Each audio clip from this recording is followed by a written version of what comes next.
Do you hear that? The ticking? That's the sound of your potential slipping away second by second. What if I told you that everything you know about productivity is wrong? Now imagine if working harder is actually making you achieve less. If busy is just another word for inefficient, and that the hustle is actually a slow path to success. Would you be interested? You should be, because that's how the elite performers do it, my friends. Stick around and I'm gonna dismantle the productivity myths that are holding you back. I'm gonna flip the script on conventional time management wisdom and giving the 7 strategies that will unlock hours you didn't know you had. Hey friends, if you're new here, I'm Dr. Harry Caritas. I'm an emergency physician of almost 20 years, as well as a certified high performance coach. And I help today's early career physicians create the habits to become tomorrow's leaders. So let's get started, my friends. As a young physician, the difference between productivity and mere busyness can define the trajectory of your career. In the field of medicine, where every second counts, learning to maximize your productivity while minimizing unnecessary business could be the secret to not just surviving, but to thriving in a demanding environment. Now here's a deep dive into how you can enhance your performance and emerge as really a top tier professional. Now, I want you to appreciate the different things I'm going to talk about today, because this has really been the key that I've been able to get myself from where I am now to where I was before. This was a time where I was just kind of going through the motions. I really just didn't have any priorities. I didn't have any goals until I started following these 7 steps. So here's how we're gonna do it. Number 1, prioritize ruthlessly. I want you to start your day with intention, not reaction. It's a horrible feeling when you kind of just get out of bed and you start looking at your phone and you're starting to put out somebody else's fire. Start your day with your intention, my friends. To transcend busyness, your first act should be to distinguish between what is urgent and what is important. I want you to adopt this Eisenhower matrix, which enables you to categorize things by urgency and by importance, focusing on what truly moves the needle and what doesn't. If you want a link to what the Eisenhower matrix, look just below this video. I'll give you a copy, a free template of that matrix. Now, a physician, you have to know the difference between what's important and what's urgent. Urgent needs to get done now. A seizing baby, a cardiac arrest, something has to get responded to right now. Important things are things that you can kind of put on the back burner. They're more intentional, they're not reactive. You must learn the difference. You must learn the difference. I want you to clear your priorities that lead to the impactful work. Number 2, I want you to embrace time blocking. Own your calendar to own your day. Now, time blocking for me has been the key to getting myself the space that I need to create the work that I do. It's about creating the time for deep work, and it requires your undivided attention. Scheduling blocks of time for your patient care, scheduling time for your research, scheduling time for your goals is the key to time blocking. And I've got a course on time blocking. Just look right below this, and it's a course that's just for you, and it's going to help you really kind of max out your time and creating more white space in your week. Number 3, I want you to master the art of delegation. Do only what you must do. Early in your career, you have to learn how to delegate tasks that not only require you to have a specific expertise, but train your team and your nurses to handle the routine tasks that are not required of you. You free up your schedule for other things that you're trained for, that demand your training. Delegation is the key to amplifying your impact. Now, this doesn't just stop at the hospital.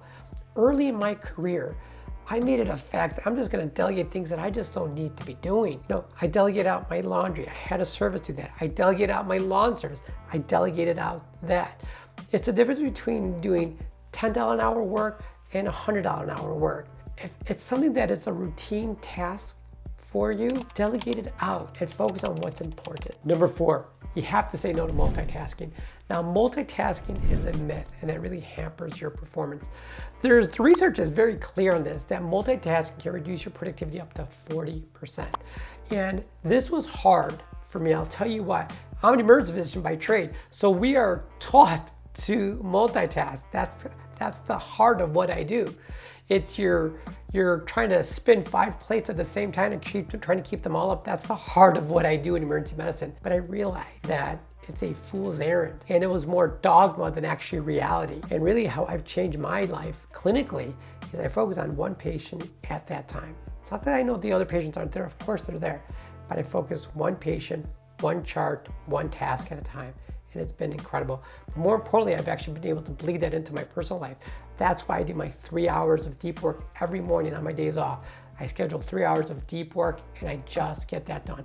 My phone goes on do not disturb and I just focus on the work. Fifth thing is I invest in continuous learning. You have to stay ahead by being a perpetual student. Now, medicine, as you know, is ever evolving, and the rate of doubling of medical literature has gone to weeks compared to what it was many years ago, which was years. Now the doubling of medicine is happening in a matter of weeks. And that's hard to stay up on track with it. So how I do it is I've actually made it part of my morning routine. I have on my computer just to the left of me over here a list of articles that are waiting to be read. And every morning I'll pick up one of those articles and it takes me no longer than 10 minutes to read the article. But it's just part of my habit that I've created to read every single day. Just to skim that article, but I'm still learning. But again, I always bleed that into my personal life as well too. I'm a very avid reader. So in the evening times, my reading is things that I can do to improve myself, to improve the content that I create for you, to improve my writing. It's always about learning. That's how you become a high performer. Continuously learning, making it a habit, scheduling it into your day. Today is time to learn. When I was a toxicology fellow, I'm a toxicologist as well. Tuesdays were my time to write. That's what I used to do. It just became habit. And that's how I was able to publish so much when I was a toxicology fellow, is because I had a very specific system. Tuesdays were my time to write. Number 6, you've just got to optimize your work environment. Now, for those of you guys who know me, who work with me, you know when I come to my workstation at work, I have a very specific way that I like my workstation. I usually clean it first of all, but I just declutter the entire workstation. And people who work with me know because I get there early. I get there about 10 minutes early because I have this little system that I create. My work environment has to be completely clean. I don't want notes beside my keyboard. I don't want EKGs beside my keyboard. I don't want an otoscope in front of my keyboard. I want a completely empty workspace. And as you can see, my office is no different. It is very clean, but an optimized environment really just helps for smoother and easier workflow, but also it helps us mentally declutter, prepares your mind like, okay, if I have a clean workstation, your mind is clean, your mind is organized. That has been key for me. And number 7, my friends, reflect and adjust regularly. Reflection is the compass for your productivity. While you've maybe have heard me, I like systems. I love systems actually. I love habit, but I'm not rigid with them. I'm not rigid with them at all. I look at them every week. I look at them every quarter. I look at them every year. And I say to myself, what's working and what's not working? And I will pivot. You know, my morning routines used to be an hour long and it was just not sustainable for me. So now my morning routine is no more than 20 minutes because I've had to adjust it here and there, and I've kind of gotten to a place that I really seem to enjoy. Does that mean it's gonna be the same next year? No, probably not. And that's what I want you to encourage you to. Reflect on what works and pivot. Don't be a creature of habit so much that you are unable to move past it. Friends, I want you to harness these strategies and I want you to move beyond this endless hamster wheel of business. Be that person of productivity, but you have to set a standard for what it means to be a high-performing physician. Now, before you go, if you ever wonder what it truly takes to really stand out in your medical field, I really got something special for you. I want you to click the video right here.